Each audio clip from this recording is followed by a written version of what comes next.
generals who've seized power in Niger say they've closed the country's airspace until further notice in response to the threat of military intervention against them.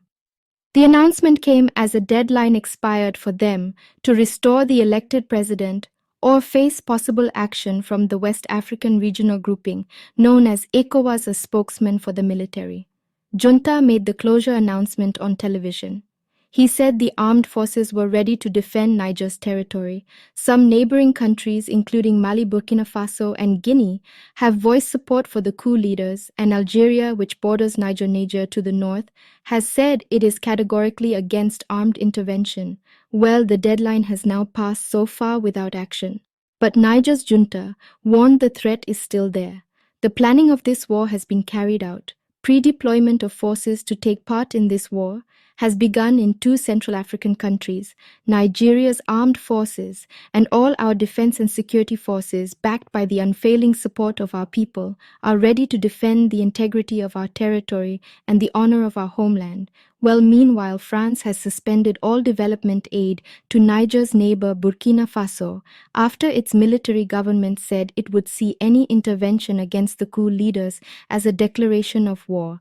Thousands of people gathered on Sunday in the main stadium of Niger's capital in support of the coup, chanting anti-French slogans and waving Russian flags. Live now to our journalist Chris Iwaka, who is in the Nigerian city just near the border with Niger.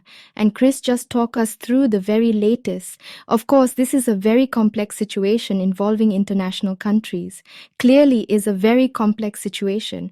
And as we speak right now, the waiting, especially for people to get a latest decision from the ecowas regional bloc, is quite unnerving after the expiration of the deadline Sunday that was given by the ecowas leaders to the Junta.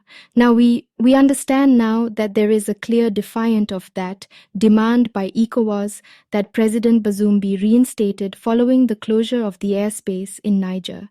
And we have also seen on Sunday hundreds of people that gathered in the stadium to demonstrate their support for the military junta now here in West Africa, especially here in Sokoto, where I am just a few kilometers away to the border with Niger. There is tension here. However, it is not a physical really, but a lot of people here are really not on that particular mood because they are expecting that any moment from now, a decision might be taken by the leaders of ECOWAS, and that decision nobody knows. But if they're going to take a decision relating to a military intervention, there is a possibility that Sokoto here, which has a military base, could be one of the places that military deployment could happen.